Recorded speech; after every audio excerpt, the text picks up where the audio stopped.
North western railway employees union के द्वारा आज पुरानी रेलवे कॉलोनी स्थित हनुमान जी के मंदिर से प्रातः 11 बजे विशाल वाहन रैली का शुभारंभ किया गया।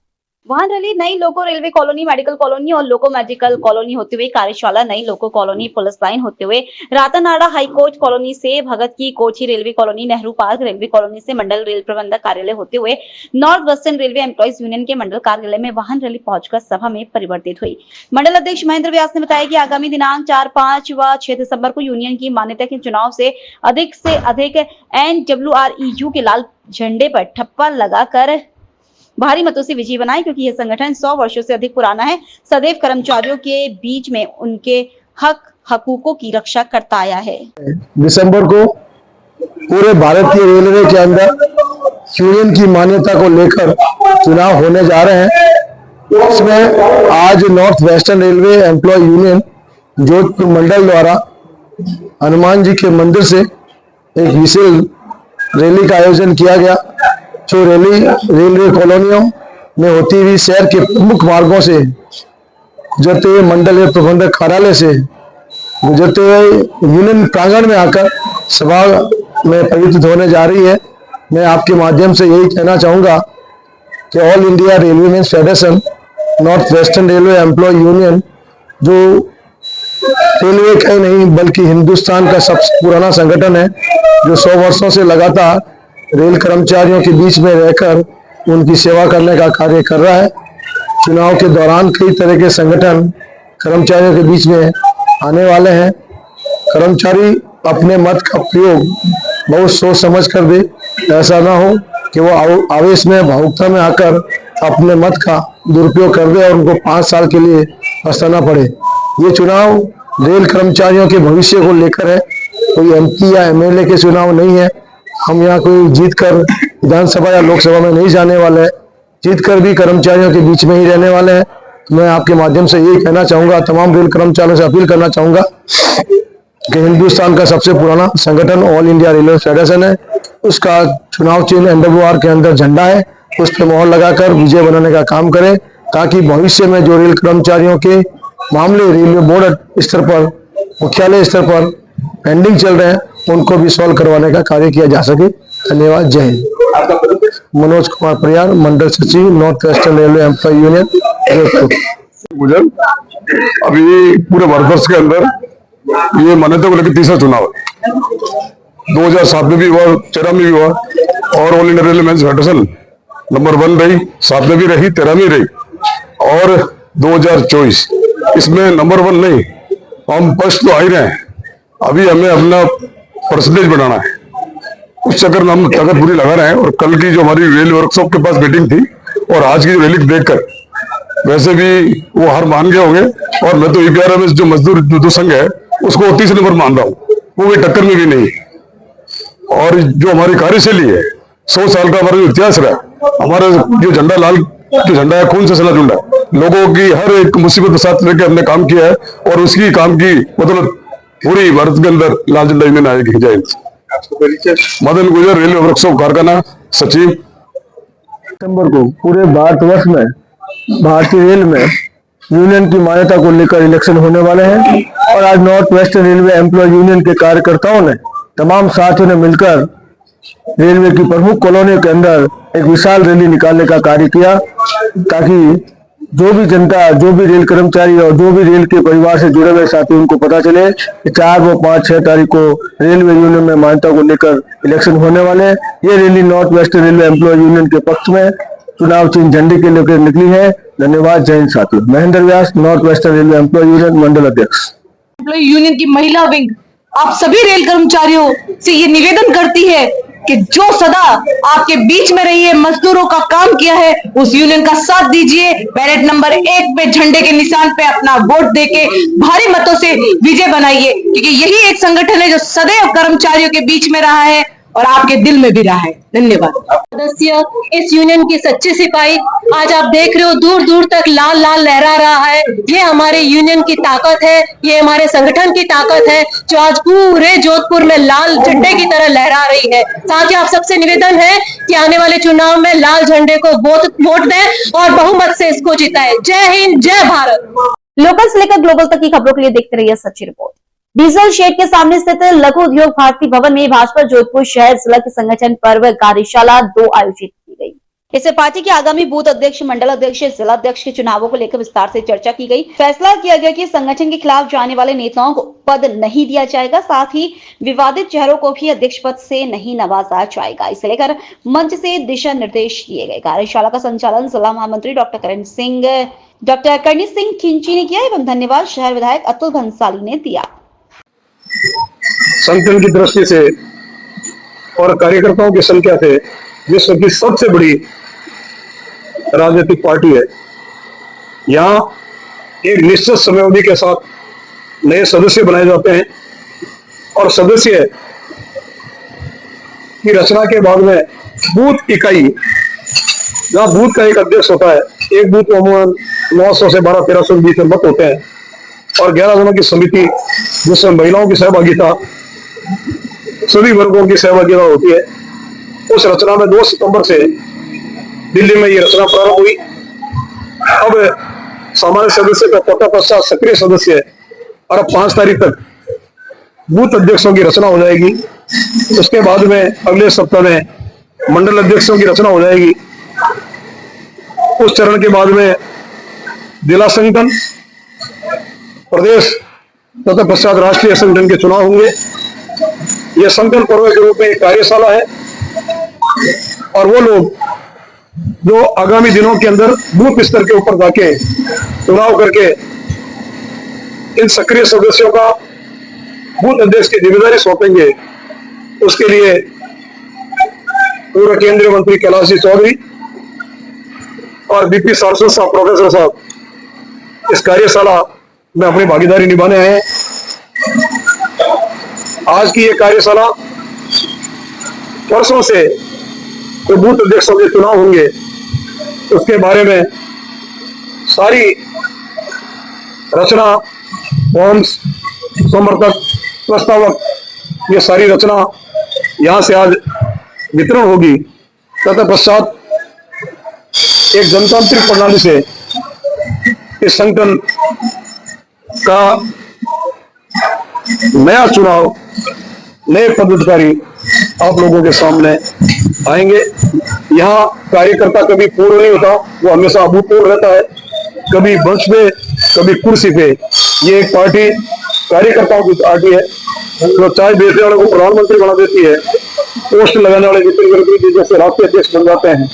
इन्हीं कार्यकर्ताओं के अंदर से निकल के भजनलाल जी जैसे संगठन चलाने वाले प्रदेश के मुख्यमंत्री के रूप में आज 1 साल के अंदर जिस प्रकार के एक गुड गवर्नेंस, जीरो टॉलरेंस भ्रष्टाचार के मामले में, इसी का परिणाम है कि राजस्थान के उपचुनावों में 5 सीटें जनता ने जो भरपूर आशीर्वाद दिया और उन्होंने उसका श्रेय संगठन को दिया और उसी संगठन की ये कार्यशाला संगठन पर्व के तहत है। लोकल से लेकर ग्लोबल तक की खबरों के लिए देखते रहिए सच्ची रिपोर्ट। श्री महेश संगीत में सुंदरकांड भजन मंडी के प्रवक्ता महेश मंत्री ने जानकारी दी है कि श्री रामचरितमानस के संगीत में सुंदरकांड 5वां भजन संध्या का आयोजन शनिवार को 2/24 सेक्टर 2 प्रथम police Chopasni housing board Jodhpur में आयोजन हुआ। मंत्री ने जानकारी दी कि संगीत में सुंदरकांड 5 के मुख्य स्वर बाबू बिरला, कमल दुत, वीरेंद्र माल, आनंद राठी, विपुल बिरला के थे और ढोलक वादन कमलेश एवं ओक्टो परेड पर गज्जू भाई द्वारा किया गया। इस भव्य आयोजन में श्री राम दरबार की प्रतिमा को विशेष श्रृंगार कर फूलों द्वारा सजाया गया और इस मौके पर हजारों की संख्या की भक्तजन उपस्थित हुए। विशेष भजन संध्या में जोधपुर के जाने माने मंडी के भजन गायक वीरेंद्र माल, बाबू बिरला, दीपक जोशी, गणपत जोशी, जोशी भाई जोधपुरी और राजस्थान की जाने माने भजन गायक और अन्य भजन गायकों ने भजनों की सरस प्रस्तुतियां दी और इस जिसमें भक्तजन व मंडली के सभी सदस्य सम्मिलित हुए। लोकल से लेकर ग्लोबल तक की खबरों के लिए देखते रहिए सच्ची रिपोर्ट। आखिर कुदरत के आगे सनातन धर्म प्रेमियों को नतमस्तक होना ही पड़ा कि 2 दिन पूर्व मुख्य चौराहा स्थित जीएसएस प्रांगण में अखेलिया करते वानर को श्वानों के हमले से गंभीर घायल हुए वानर राजा का दिन भर सनातन धर्म प्रेमियों एवं पशु चिकित्सा विभाग ने दिन भर प्राथमिक उपचार कर बचाने के प्रयास के बाद भी आखिर देर शाम वानर राजा ने दम तोड़ दिया। रविवार सुबह पंचमुखी हनुमान मंदिर के बाहर नगर पालिका सफाई निरीक्षक मुकेश माली व सफाई कर्मी विक्रम वाल्मीकि, संजय वाल्मीकि सहित कर्मियों द्वारा मृत वानर राजा को लाल लंगोट एवं साफा बांधकर माला पहनाकर नारियल की ज्योत के साथ दीप प्रज्वलित कर पुष्प अर्पित कर पूजा अर्चना के बाद लारी में विराजमान ढोल थाली की गुंजायमान के साथ नगर पालिका उपाध्यक्ष मनोज नामा, भाजपा के महामंत्री दिनेश कुमावत, राम सिंह सहित सनातन धर्म प्रेमियों ने पंचमुखी हनुमान एवं बजरंग बली की जय घोष के साथ शव यात्रा का शुभारंभ किया। लोकल से लेकर ग्लोबल तक की खबरों के लिए देखते रहिए सच्ची रिपोर्ट। रायला के चमिया भैरवनाथ मंदिर परिसर में रविवार सुबह पशु अवशेष मिलने से हड़कंप मच गया। वहीं ग्रामीणों में भारी रोष व्याप्त हो गया है। सूत्रों के मुताबिक बताया जा रहा है कि भीलवाड़ा जिले के रायला के गढ़ के चौक में स्थित भैरवनाथ मंदिर परिसर में रविवार को जब सुबह ग्रामीण दर्शन करने पहुंचे थे, सुअर की गर्दन कटी हुई दिखाई दी। ये देख के ग्रामीणों ने आसपास गांव में इसकी सूचना दी। सूचना मिलने पर रायला थानाधिकारी बछराज चौधरी मेजप्ता मौके पर पहुंचे। आसपास ग्रामीणों की भीड़ इकट्ठा हो गई। हालांकि भीलवाड़ा जिले में अपनी नापाक हरकतों से अराजक तत्व बाज नहीं आ रहे हैं। आए दिन धार्मिक उन्माद फैलाने की साजिश की जा रही है। लोकल से लेकर ग्लोबल तक की खबरों के लिए देखते रहिए सच्ची रिपोर्ट। जिले के मारवाड़ जंक्शन के छापिया मैदान पर आज राष्ट्रीय स्वयंसेवक संघ तत्वाधान में मारवाड़ खंड का शाखा शक्ति संगम कार्यक्रम का आयोजन हुआ। कार्यक्रम में 28 शाखाओं के सैकड़ों स्वयंसेवक पहुंचे। कार्यक्रम में 1 घंटे की शाखा लगाई गई। 1 घंटे कार्यक्रम में शाखा में विभिन्न शारीरिक एवं बौद्धिक कार्यक्रम का आयोजन हुआ। कार्यक्रम में कुटुंब प्रबोधन, सामाजिक समरसता, स्वदेशी भाव, पर्यावरण विषय, नागरिक शिष्टाचार बिंदुओं पर विचार रखे गए। शाखा शक्ति में विभिन्न प्रकार के कार्यक्रमों के तहत विशेष रूप पर पंच परिवर्तन पर चर्चा की गई। जोधपुर प्रांत शारीरिक प्रमुख मुकेश जहांगीर ने बौद्धिक विचार रखे। शाखा शक्ति संगम कार्यक्रम में जिले के अलग अलग क्षेत्र से सैकड़ों की तादाद में स्वयं सेवकों ने हिस्सा लिया। जो स्वयं सेवक द्वारा जो कार्यक्रम का आयोजन हुआ है, क्या रहा विशेष इसमें सर? विशेष 1 घंटे की शाखा में पूरे कौन कौन से कार्यक्रम रहते हैं और अपने गांव में अच्छी शाखा खड़ी हो उसके लिए उसका अभ्यास, तो 1 घंटे की शाखा का अभ्यास अपने यहाँ इस मैदान में करवाया। कुल कितने लोग पहुंचे और कौन कौन से कार्यक्रमों पर बिंदुओं पर विचार रखे गए? कुल 28 शाखाओं के स्वयंसेवक यहाँ पहुँचे थे और शरीर स्वस्थ रखने के लिए व्यायाम और खेल के माध्यम से शरीर कैसे स्वस्थ रह सकता है और व्यक्ति निर्माण कैसे हो सकता है कि व्यक्तियों में सभी प्रकार के गुण विकास हो, तो वैसा अभ्यास यहाँ करवाया गया था। लोकल से लेकर ग्लोबल तक की खबरों के लिए देखते रहिए सच्ची रिपोर्ट। मारवाड़ जंक्शन के जूनी फुलाल गांव में जंगल में बकरियों के लिए पेड़ की टहनियां तोड़ने गई एक महिला पर भालू ने हमला कर दिया। भालू ने महिला का चेहरा बुरी तरह से नोच लिया। तत्काल प्रभाव से परिजनों द्वारा महिला को पाली बांगड़ अस्पताल लाया गया, जहां उपचार के दौरान महिला की मौत हो गई। पुलिस द्वारा दी गई जानकारी के अनुसार सिरियारी थाना क्षेत्र के जूनी फुलाल निवासी 35 साल की संतोष पत्नी राम सिंह रावत आज सुबह बकरियों के लिए जंगल में टहनी लेने गई हुई थी। टहनियां तोड़ते समय अचानक भालू ने उसे पर हमला कर दिया। महिला के चिल्लाने पर आसपास में खेतों में काम करने वाले लोग दौड़े। तब तक भालू महिला को बुरी तरह से नोच चुका था। गंभीर घायल महिला को घायल अवस्था में उसे पाली बांगड़ अस्पताल लाया गया, जहाँ उपचार के दौरान उसकी मौत हो गई। घटना के समय महिला के साथ एक बच्चा भी था जो कुछ दूरी पर था। भालू के हमले के समय वहां से भागकर दूर हो गया। लोकल से लेकर ग्लोबल तक की खबरों के लिए देखते रहिए सच्ची रिपोर्ट। पाली जिले के सबसे बड़े उपखंड मारवाड़ जंक्शन मुख्यालय में आग बुझाने की अग्निशमन दमकल वाहन उपलब्ध की मांग अब और जोर पकड़ने लगी। बीते 1 महीने से ज्ञापनों का दौर जारी। आज नगरवासियों ने हर घर से पोस्ट कार्ड लिखवा मुख्यमंत्री भजनलाल शर्मा एवं राजस्थान सरकार का नाम प्रेषित किए।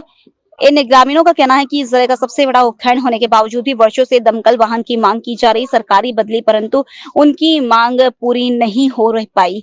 इस क्षेत्र में आगजनी की घटनाएं ज्यादा होती हैं और आग बुझाने के वाहन पाली और सोजत से आते हैं। तब तक यहाँ वहाँ आगजनी के स्थलों तक पहुंच जाते हैं, तब तक सब कुछ जलकर राख हो जाता है।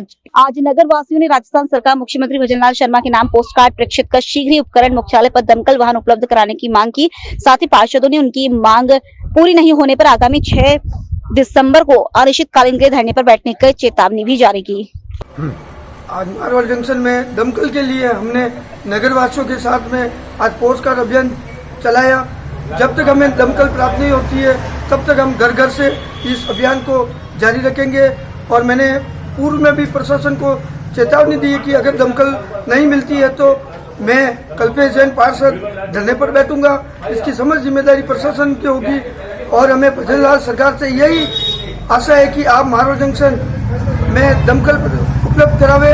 मारवाड़ जंक्शन एक बहुत बड़ा उपखंड क्षेत्र और नगर पालिका क्षेत्र है, तो आपसे आशा है कि आप जल्द से जल्द इस दमकल वाहन को मारवाड़ जंक्शन में उपलब्ध करवा।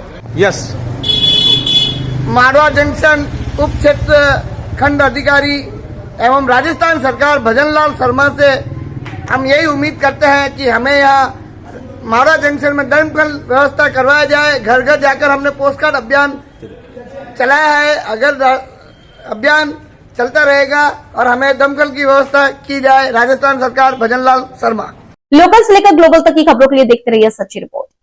पाली के मारवाड़ जंक्शन पर रविवार सुबह सूर्य नगरी एक्सप्रेस ट्रेन से गिरने से महिला गंभीर रूप से घायल हो गई, जिसे जीआरपी मारवाड़ जंक्शन ने पाली के बांगड़ हॉस्पिटल पहुंचाया। प्राथमिक उपचार के बाद उसे जोधपुर रेफर किया गया। महिला की हालत गंभीर बताई जा रही है। जानकारी के अनुसार जोधपुर जिले के ओसिया तहसील के पुनासर गांव निवासी 27 साल की हीरा कंवर अपने पति पप्पाराम के सूर्यनगरी ट्रेन से जोधपुर आ रही थी। रविवार सुबह करीब 3 बजे बाथरूम जाने के लिए उठी। इस दौरान उल्टी होने की शिकायत होने पर कोच का गेट खोला। इस दौरान चक्कर आ जाने से वह चलती ट्रेन से नीचे गिर गई। घटना की जानकारी मिलने पर महिला के पति ने ट्रेन को पुलिंग करवाया। जीआरपी के जवानों की मदद से घायल हीरा कंवर को उपचार के लिए मारवाड़ जंक्शन हॉस्पिटल ले गए, जहां से पाली रेफर किया गया। हालात गंभीर होने पर पाली से महिला को चिंताजनक हालत में जोधपुर रेफर किया गया। हादसे में महिला के सिर पर गंभीर चोट आई है।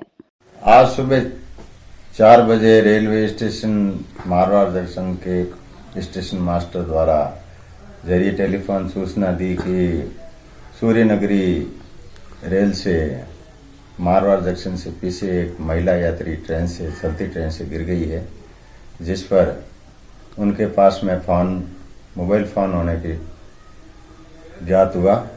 मोबाइल फोन के लोकेशन से मालूम किया तो बाता के पास में लोकेशन आया, जिस पर बाता पॉइंटमैन द्वारा फोन अटेंड करने पर पीछे आ रही रणकपुर ट्रेन को रुकवा करके रणकपुर ट्रेन के गार्ड द्वारा महिला को रेलवे स्टेशन मारवाड़ जंक्शन पे लाया गया, जो गंभीर घायल अवस्था में थी। सिर पे और दोनों पांवों पे चोटें थी, जिसको हॉस्पिटल मारवाड़ जंक्शन ले जाया गया, जहां से पाली बांगड़ अस्पताल के लिए रेफर किया गया। वहां से आगे जोधपुर मधुरादास माथुर हॉस्पिटल के लिए रेफर करने पर कांस्टेबल के साथ में मारवाड़ से जोधपुर मथुरादास माथुर हॉस्पिटल में इलाज हेतु भर्ती करवाया गया, जो उसकी हालत गंभीर बताई जा रही है। महिला कहाँ की बताई जा रही सर? महिला का नाम हीरा, वाइफ ऑफ पप्पाराम, जाति जाट, निवासी पुन्नासर ओसिया से आगे की बताई जा रही है और अहमदाबाद से आना बता रहे थे। उसका पति उनके साथ में था। महिला को उल्टी होने की शिकायत पर गेट पे गई और ट्रेन की रफ्तार ज्यादा होने से गेट से उछल करके बाहर गिर गई। लोकल से लेकर ग्लोबल तक की खबरों के लिए देखते रहिए सच्ची रिपोर्ट। जयपुर के इतिहास और विरासत और संस्कृतियों को समर्पित जयपुर फाउंडेशन आर्य पोद्दार इंस्टीट्यूट मैनेजमेंट के द्वारा जयपुर के 197वें वर्ष के स्थापना समारोह उपलक्ष्य में जयपुर अलंकरण राष्ट्रीय सेमिनार का आयोजन हुआ। समारोह जयपुर के गांधीनगर स्थित इंस्टीट्यूट के सभागार आयोजित किया गया, जिसमें कला संस्कृति, इतिहास, महिला उद्यमिता और पत्रकारिता, सामाजिक सेवा, राजस्थान सिनेमा और साहित्य क्षेत्र में और विभिन्न क्षेत्रों में जयपुर सहित देश भर के सराहनीय कार्य करने वाले विशिष्ट जनों का सम्मान किया गया। इसमें पत्रकारिता में सर्वोच्च काम करने के लिए समाचार जगत के संवाददाता धर्मेश सिंह का खेल में विजेंद्र सिंह, प्रकाश भंडारी, उमेंद्र भार्गव, ओमवी क्रांति शर्मा को समाज सेवा में उत्कृष्ट कार्य करने पर सम्मानित किया। वह अन्य को शॉल, प्रशस्ति पत्र और मोमेंटो देकर सम्मानित किया गया। लोकल से लेकर ग्लोबल तक की खबरों के लिए देखते रहिए सच्ची रिपोर्ट। शहराज इंडिपेंडेंट एनसीसी शिविर श्री रांगे राघव कॉलेज वेयर में कर्नल जेम्स दत्ता रॉय के नेतृत्व में आयोजित हुआ। कर्नल जेम्स दत्ता रॉय ने कहा कि 500 से अधिक कैडेट विभिन्न प्रकार के कौशल में गहन प्रशिक्षण प्राप्त कर रहे हैं, जो उन्हें इस देश के बेहतर नागरिक के रूप में निखारेगा। शारीरिक प्रशिक्षण या योग करने के बाद कक्षाओं में जाते हैं, जिसमें विभिन्न पेशेवरों के पाठ शामिल होते हैं, जैसे कि आपदा प्रबंधन सिखाने वाले फायर ब्रिगेड, आवश्यक स्वच्छता और जीवन रक्षक कौशल सिखाने वाले डॉक्टर, पाठ, हथियार चलाना आदि कार्यक्रम होते हैं। दत्ता रॉय ने बताया कि कुछ मनोरंजन और खेलों का समय होता है, जहां वे टीम गेम के साथ साथ व्यक्तिगत गेम भी खेलते हैं। टीम निर्माण और व्यक्तिगत पूर्णता दोनों सीखते हैं। हमने सबको योगा सिखाए और उसके बाद उनकी लाइफ सेविंग स्किल्स में अभ्यास कराए। इसमें हमारे पास भरतपुर का फायर ब्रिगेड सर्विसेज के मिस्टर सुनील आए और इन सब के लिए फायर सर्विसेज का क्लासेस लिया कि आग कितने प्रकार के होते हैं और उन पे काबू हम कैसे रख सकते हैं, ताकि वही आग जो हम सबको प्रगति की तरफ ले जाता है वो हमारे ऊपर न काबू हो जाए। उसमें उनके अभ्यास कराया कि अगर कोई बेहोश हो जाए तो उनको कैसे करके रिससिटेट करके वहाँ से निकाल सकते, किस तरह उनको रिकवर कर सकते, और आग अगर लग जाए तो उसको सहज और सरल उपाय से कैसे हम काबू पा सकते हैं अलग अलग किस्म के आगों को। आगे अभी बहुत सारे खेल कूद है, उनकी वॉलीबॉल का मैचेस वगैरह चल रहा है, बैडमिंटन मैचेस चल रहा है, और भी स्पोर्टिंग इवेंट्स है, और उसके बाद डिबेट्स और क्विज होगा शाम को, और कल्चरल इवेंट्स तो है ही है, साथ साथ चल रहे हैं। बच्चे बहुत खुश हैं, 500 बच्चे, बहुत शोर शराबा और बहुत कुछ सीखने के लिए। Thank you. लोकल से लेकर ग्लोबल तक की खबरों के लिए देखते रहिए सच्ची रिपोर्ट। केंद्रीय संस्कृति एवं पर्यटन मंत्री गजेंद्र सिंह शेखावत ने राजस्थान सरकार के लाए जा रहे धर्मांतरण कानून का स्वागत किया है। शेखावत ने कहा कि जबरन किसी का भी धर्मांतरण ना हो, निश्चित रूप से ऐसा कानून होना ही चाहिए। हम सब लोग राजस्थान सरकार के इस निर्णय के साथ हैं। रविवार को गृह जनपद पहुंचे शेखावत ने मीडिया से बातचीत में कहा कि प्रलोभन के आधार पर और जबरन धर्मांतरण ना हो, राजस्थान में इस तरह का कानून राज्य सरकार लेकर आ रही है। मैं उसका स्वागत करता हूं। कांग्रेस के ईवीएम पर उंगली उठाने के सवालों पर केंद्रीय मंत्री ने कहा, झारखंड और जिन सीटों पर वो जीते हैं पहले उसका स्पष्टीकरण दे दें। ये सब खिसियानी बिल्ली खंबा नोचे जैसी स्थिति है। प्रधानमंत्री जी, गृह मंत्री जी और मैंने भी मतगणना से पहले कहा था कि परिणाम के दिन शाम तक ईवीएम बदनाम हो जाएगी। ईवीएम को बदनामी मिल रही है। आने वाले समय में वो सब चुनाव हारेंगे, तब ईवीएम को इसी तरह से कोसेंगे। सर, सीमा सुरक्षा बल के आज 59 पूरे हो गए हैं, और अब जो सीमा सुरक्षा बल के जवान हैं वो सुरक्षा करते हैं और हम चैन की नींद सोते हैं कि भारत की सीमाएं सुरक्षित रहें। जिनेवा कन्वेंशन के आधार पर सेना बॉर्डर से पीछे रही, यह तय हुआ था, और उसी के अनुरूप भारत में भी सीमा प्रहरियों के रूप में सीमा सुरक्षा बल का गठन हुआ था। श्रद्धेय अटल जी के समय में ये निर्णय हुआ कि एक फोर्स एक सीमा की रक्षा करे। तब से लेकर के पाकिस्तान और बांग्लादेश दोनों सीमा पर सीमा सुरक्षा बल देश के सबसे बड़े केंद्रीय रिजर्व पुलिस फोर्स के रूप में, सेंट्रल आर्म पुलिस फोर्स के रूप में काम कर रही है, और अपने नाम के अनुरूप सीमाओं की रक्षा ही नहीं, सुरक्षा करना निश्चित ही सीमा सुरक्षा बल ने, बॉर्डर सिक्योरिटी फोर्स ने इसको लेकर के अद्भुत काम किया है। और मुझे लगता है कि शायद पूरे विश्व भर में एकमात्र ऐसी सेंट्रल आर्म पुलिस फोर्स होगी जिसके पास में जल, थल और नभ तीनों पर काम करने की जिम्मेदारी भी है, क्षमता भी है और अनुभव भी है। 71 की लड़ाई में सीमा सुरक्षा बल ने, करगिल की लड़ाई में, जम्मू कश्मीर में आतंकवादियों से लोहा लेते हुए, लेफ्ट एक्सट्रीमिस्ट से जो है सामना करते हुए अद्भुत पराक्रम का प्रदर्शन किया है। मैं सीमा सुरक्षा बल के सब जवानों को से लेकर के उनके महानिदेशक तक को हृदयपूर्वक बधाई देता हूँ। और हम सब लोग ऐसे महत्वपूर्ण समय में, जब देश विकसित होने की दिशा में आगे बढ़ रहा है, एक नए जिम्मेदारी के एहसास के साथ में आगे बढ़े। ऐसे प्रदेश की सरकार धर्मांतरण को लेकर विधेयक पारित करवा रही है, जो कि पहले पूर्व में भी वादे किए गए थे। देखिए, जबरन कोई भी न हो, किसी का भी धर्मांतरण न हो, ये निश्चित रूप से होना ही चाहिए, आवश्यक भी है। और इस तरह का कानून राजस्थान में राजस्थान की सरकार लेकर के आ रही है, तो मैं इसका स्वागत। अजमेर दरगाह में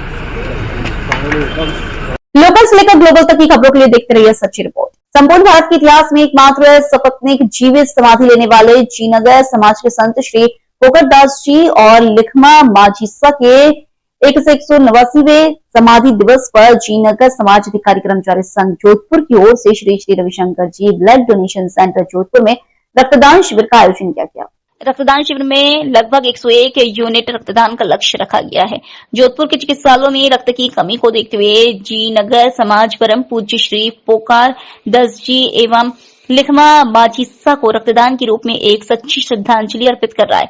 इस अवसर पर जीनगर समाज अधिकारी कर्मचारी संघ के अध्यक्ष कमलराज सोननगरा, जीनगर शिक्षा समिति के अध्यक्ष नरेंद्र कुमार आसेरी, जीनगर समाज संयुक्त महासभा समिति जोधपुर के अध्यक्ष जानकी दास चौहान के अतिरिक्त श्री कैलाश जी चौहान, श्रीमती रजनी चौहान, जुगल किशोर चौहान, जैसा राम जिननगर डॉक्टर कमल किशोर सांकला, अधिकारी कर्मचारी संघ के महासचिव प्रकाश पवार, उपाध्यक्ष राजेश सोलंकी, कोषाध्यक्ष प्रमोद सोननगरा, राहुल चौहान आदि ने रक्तदान के लिए व्यापक प्रचार प्रसार कर रक्तदाताओं को उत्साहवर्धन में सहयोग कर रहे हैं। रक्तदान एकत्रित करने के लिए महात्मा गांधी चिकित्सालय की टीम, जिसका नेतृत्व ब्लड बैंक में जीनगर समाज के ही पद स्थापित श्री ललित सोलंकी और उनकी टीम द्वारा किया जा रहा है। लोकल से लेकर ग्लोबल तक की खबरों के लिए देखते रहिए सच्ची रिपोर्ट। कायस्थ समाज के वरिष्ठ जनों की संस्था अनुभव सागर के तत्वाधान में इस वचन संवाद कार्यक्रम का आयोजन स्थानीय श्री राजराजेश्वरी मंदिर एवं आनंद भिरुजी मंदिर ट्रस्ट सभागार में वरिष्ठ रचनाकार चेतन प्रकाश माथुर के मुख्य आतिथ्य विवेकानंद केंद्र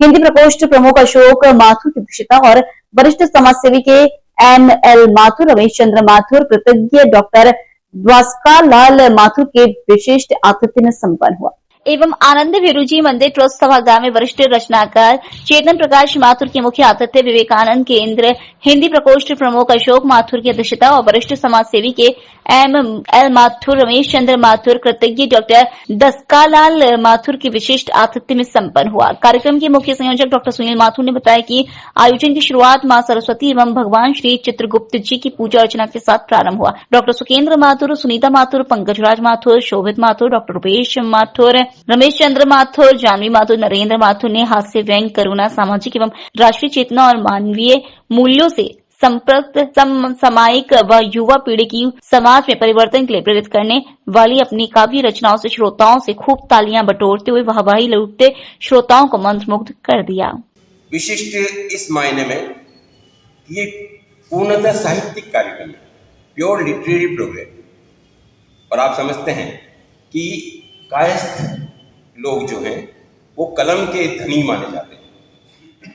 कलम के धनी केवल उस मायने में नहीं कि नौकरी पेशा हैं और वो कलम का काम करते हैं, बल्कि साहित्य के क्षेत्र में रचनाकार, कलाकार और बुद्धिजीवी वर्ग, आप सबको जानकारी है मुंशी प्रेमचंद की परंपरा से लेकर के महादेवी वर्मा जी, हरिशंकर राय बच्चन, ऐसे कई महान विभूतियाँ हुई हैं जिन्होंने साहित्य की निरंतर सेवा करके साहित्य जगत में कायस्थ वर्ग का न केवल प्रतिनिधित्व किया, बल्कि इस बात से लोगों को अवगत कराया कि समाज में जो कायस्थों को बुद्धिजीवी वर्ग कहलाया जाता है उसके क्या कारण है। तो आज इस सृजन संवाद आयोजन में आप सभी का हार्दिक स्वागत, अभिनंदन। कुछ बाहरी लड़ाई होती है जो हम दुनिया से करते हैं, बाहर के हालात से करते हैं, और कुछ होती है अंदरूनी होती है जो हमारे विचारों से करते हैं। तो बाहर की परिस्थिति और भीतर की मनस्थिति के बीच जो अंतर्बंध चलता है उसके ऊपर कुछ लिखा है मैंने कि एक जंग भीतर चलती है, एक जंग बाहर होती है, असमंजस में रहती है जिंदगी, अक्सर हार नहीं होती। करना कुछ चाहते हैं, करना कुछ पड़ता है, बोझा बाबू का है या जिंदगी का, क्या फर्क पड़ता है। भीतर जो चल रहा है वो सबको बता भी नहीं सकते, चेहरे पर सिर्फ मुस्कान रखकर सब कुछ छुपा भी नहीं सकते, और यूं तो लड़े हम कई हालातों से, पर खुद के ही जज्बातों से उसको हरा नहीं सकते। एक कठपुतली सामने की लूटना नहीं, आप सभी एक कठपुतली की तरह ही हैं। आप वही करते हैं जो आपका साथी या आपके साथ वाला कहता है या करता है। अपनी मर्जी से हम बहुत कम कर पाते हैं, परिस्थितियों से हम कुछ ज्यादा करते हैं। यानी बच्चा था जब मम्मी पापा का, जवान हुआ तो बीवी का, और बुढ़ापे में फिर औलाद का। मैं कठपुतली साइकिल हूँ। बचपन था तो माँ बाप का, जवान हुआ तो बीवी का, और बुढ़ापे में बच्चों का, औलाद का। मैं कठपुतली सा एक ही हूँ। लोकल से लेकर ग्लोबल तक की खबरों के लिए देखते रहिए सच्ची रिपोर्ट। केंद्रीय संस्कृति एवं पर्यटन मंत्री गजेंद्र सिंह शेखावत आज सुबह दिल्ली से जोधपुर पहुंचे। यहां एयरपोर्ट पर कर्नाटक के राज्यपाल थावरचंद गहलोत से आत्मीय मुलाकात कर उनका स्वागत किया। इससे पहले महापौर वनीता सेठ, जिला महामंत्री मनीष पुरोहित सहित अनेक कार्यकर्ताओं ने केंद्रीय मंत्री का स्वागत किया। केंद्रीय मंत्री शेखावत ने एयरपोर्ट पर गणमान्य लोगों से मुलाकात की। बाद में निज निवास स्थान पर जनता जनार्दन मिले, सभी की समस्याओं को सुना और संभव निराकरण का प्रयास किया। सर, सीमा सुरक्षा सुरक्षा बल के आज 59-60 पूरे हो गए हैं और अब जो सीमा सुरक्षा बल के जवान हैं वो सुरक्षा करते हैं और हम चैन की नींद सोते हैं कि भारत की सीमाएं सुरक्षित रहें। जिनेवा कन्वेंशन के आधार पर सेना बॉर्डर से पीछे रही यह तय हुआ था और उसी के अनुरूप भारत में भी सीमा प्रहरियों के रूप में सीमा सुरक्षा बल का गठन हुआ था। श्रद्धेय अटल जी के समय में ये निर्णय हुआ कि एक फोर्स एक सीमा की रक्षा करे। तब से लेकर के पाकिस्तान और बांग्लादेश दोनों सीमा पर सीमा सुरक्षा बल देश के सबसे बड़े केंद्रीय रिजर्व पुलिस फोर्स के रूप में, सेंट्रल आर्म पुलिस फोर्स के रूप में काम कर रही है और अपने नाम के अनुरूप सीमाओं की रक्षा ही नहीं सुरक्षा करना निश्चित ही सीमा सुरक्षा बल ने, बॉर्डर सिक्योरिटी फोर्स ने इसको लेकर के अद्भुत काम किया है और मुझे लगता है कि शायद पूरे विश्व भर में एकमात्र ऐसी सेंट्रल आर्म पुलिस फोर्स होगी जिसके पास में जल, थल और नभ तीनों पर काम करने की जिम्मेदारी भी है, क्षमता भी है और अनुभव भी है।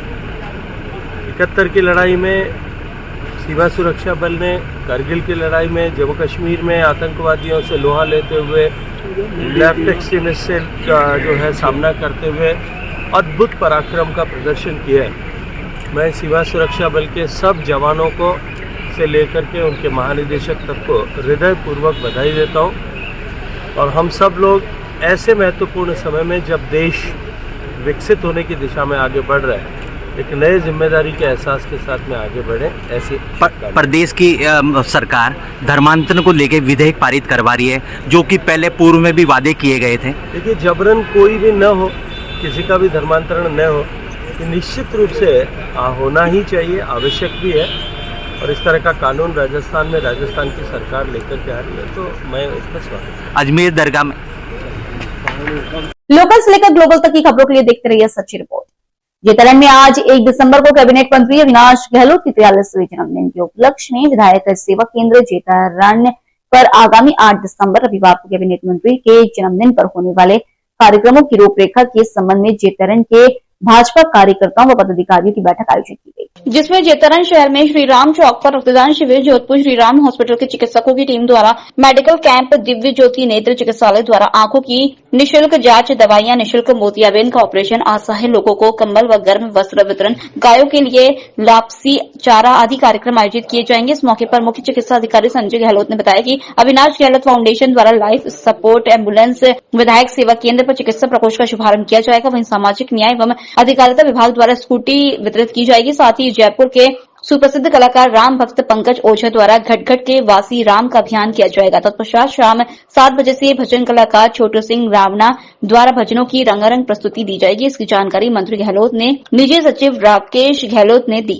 लोकल से लेकर ग्लोबल तक की खबरों के लिए देखते रहिए सच्ची रिपोर्ट। संसदीय कार्य, विधि एवं विधिक कार्य मंत्री जोगाराम पटेल के 70वें जन्म दिवस के अवसर पर रविवार को महाराज राजाराम शिक्षण संस्थान के प्रांगण में विशाल रक्तदान शिविर एवं केंद्रीय संस्कृति एवं पर्यटन मंत्री शेखावत ने संसदीय कार्य मंत्री को जन्म दिवस की शुभेच्छाएं प्रेषित करते हुए उनके उज्जवल भविष्य एवं उत्तम स्वास्थ्य की मंगल कामना की। उन्होंने कहा, डबल इंजन की सरकार देश एवं प्रदेश के सतत एवं समावेशी विकास के लिए प्रतिबद्ध होकर कार्य कर रही है।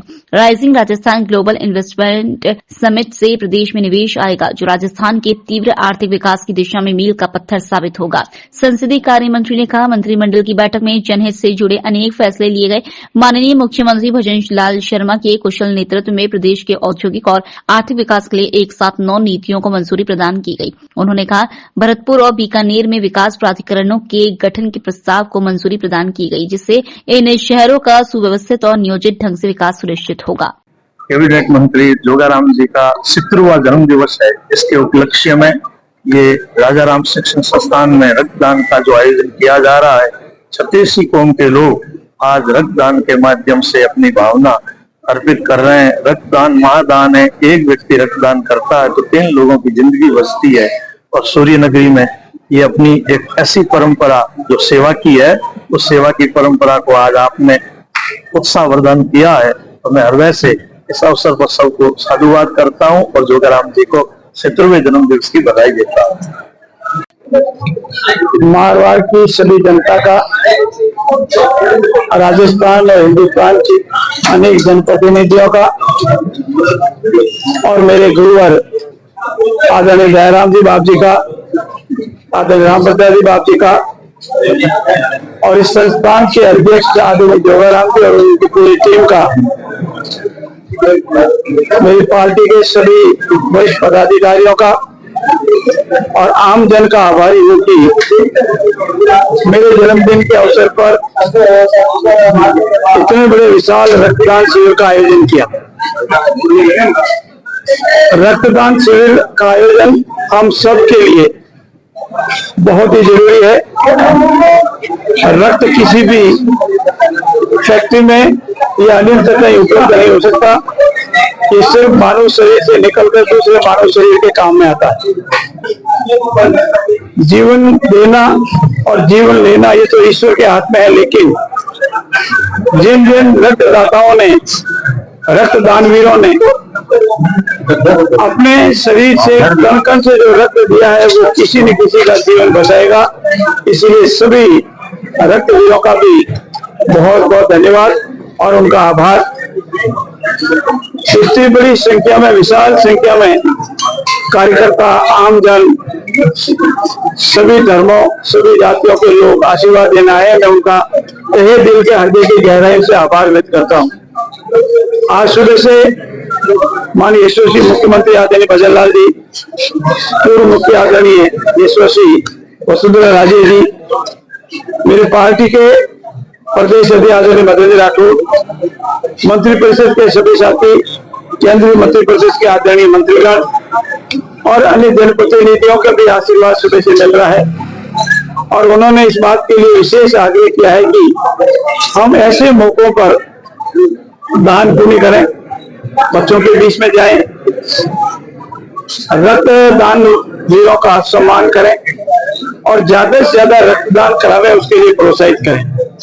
आज सुबह से अपना घर में जो मंदबुद्धि के हमारे भाई बहन हैं उनके बीच में, मयूर स्कूल सोपासनी में जो हमारे छोटे छोटे बच्चे हैं उनके बीच में, और सुबह गणेश जी मंदिर में और मेरे आराध्य देव राजेश्वर भगवान के चरणों में नतमस्तक होकर प्रणाम किए। उनसे मैंने आराधना की है कि मेरे सभी राजस्थान प्रदेशवासियों और हिंदुस्तान के सभी निवासियों की मंगल हो, सभी के परिवार में मंगल हो, सभी के कुशल मंगल हो। और मैं परम पिता परमेश्वर से, गुरुदेव से आराधना करता हूँ कि सभी को आशीर्वाद मिले, स्वस्थ शरीर के साथ सभी दीर्घायु हो। और आप पत्रकार भाई भी आए हैं, आपने आशीर्वाद भी दिया है। और कल जो हमारा राजस्थान में पीसी के मार्फत आप लोगों ने देखा हुआ जो ऐतिहासिक अचीवमेंट है, उसके लिए भी मैं यशस्वी मुख्यमंत्री आदरणीय भजन लाल जी का बहुत बहुत आभार व्यक्त करता हूँ। पुनः आप सबका बहुत बहुत धन्यवाद। जय हिंद, जय भारत। लोकल से लेकर ग्लोबल तक की खबरों के लिए देखते रहिए सच्ची रिपोर्ट। प्रदेश में जनता कर रही योगी पर विश्वास पर कुशीनगर में एक मुस्लिम 7 वर्षीय मासूम की हत्या का अब नहीं हुआ अनावरण। एक ऐसा मामला आपको दिखा रहा हूं जिसे सुनकर और देखकर आपका कलेजा फट जाएगा। एक 7 वर्षीय मासूम बारिश रजा नामक अबोध बच्चा बीते 31 दिसंबर 2023 को दिन में करीब 10:30 बजे अपने घर के पास पेड़ के नीचे खेल रहा था। मासूम बारिश रजा के पिता कलीमुल्लाह अंसारी अपनी बेगम से अपने वारिस रजा के बारे में पूछा। उसने बताया यही खेल रहा था।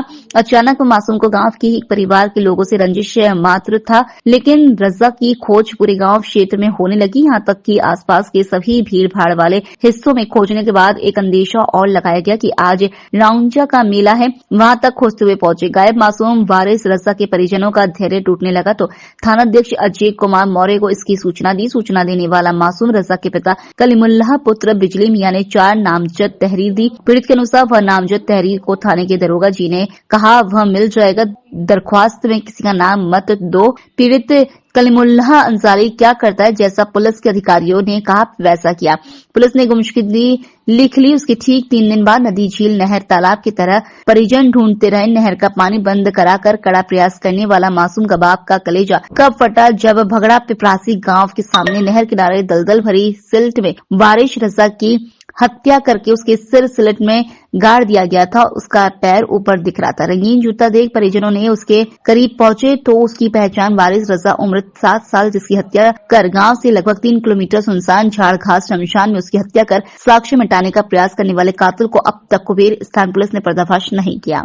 लोकल से लेकर ग्लोबल तक की खबरों के लिए देखते रहिए सच्ची रिपोर्ट। संस्था के संस्थापक साजिद खान ने बताया कि नवीन जोधाना जागरूक मंच संस्थान की बैठक हाजी मोइनुद्दीन अशरफी की सरपरस्ती में हज हाउस में आयोजित हुई, जिसमें इंसाफ अली भाईजान को प्रदेश अध्यक्ष आसिफ नूरी को कार्यवाहक अध्यक्ष शौकत कुरैशी, मोहम्मद इमरान इकबाल नूरी को उपाध्यक्ष, इफ्तिकार खान को सचिव, नदीम शाह को सोशल मीडिया प्रभारी, नईम खान को प्रचार मंत्री नियुक्त किया गया और सभी नियुक्त पदाधिकारियों को माला साफा पहनाकर स्वागत किया। इस मौके पर इंसाफ अली भाईजान ने संस्था को तमाम मेंबरों का शुक्रिया अदा करते हुए संकल्प लिया कि वो संस्था द्वारा आयोजित कार्यक्रमों में बढ़ चढ़कर हिस्सा लेंगे और संस्था को आगे बढ़ाने का काम करेंगे। मीटिंग को संबोधित करते हुए हाजी मोइनुद्दीन अशरफी ने नशा मुक्त समाज और शिक्षा के साथ अच्छे अखलाक मुहिम को जारी रखने का संकल्प दिलाया।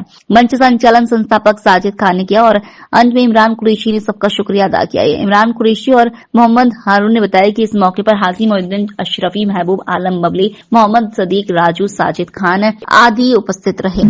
आज नवीन जोधाना जागरूक मंच संस्था का प्रदेश स्तर पर गठन किया गया, जिसमें सर्वसम्मति से मोहम्मद इंसाफ अली भाईजान को प्रदेश अध्यक्ष नियुक्त किया गया है और उनको जिम्मेदारी दी गई है कि भविष्य के अंदर उनको प्रदेश कार्यकारिणी का गठन अगले 6 महीने में करना है और ये नियुक्ति अगले चुनाव तक चलती रहेगी।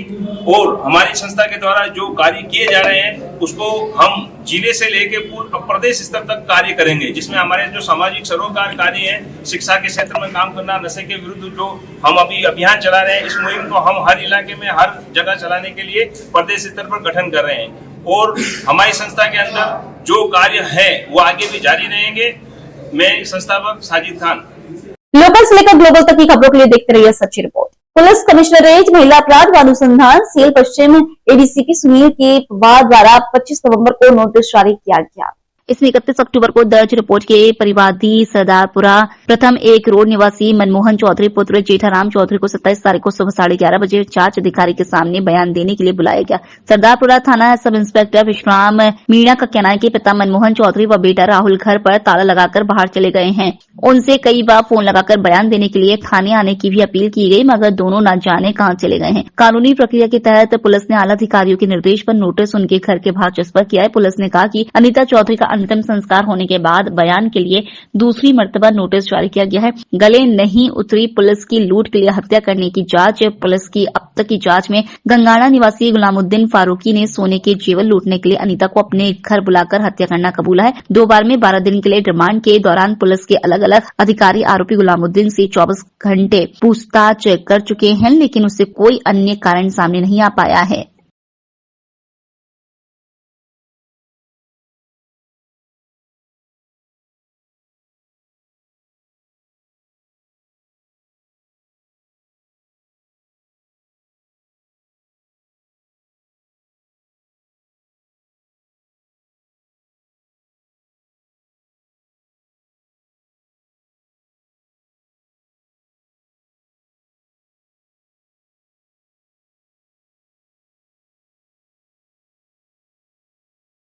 लोकल से लेकर ग्लोबल तक की खबरों के लिए देखते रहिए सच्ची रिपोर्ट।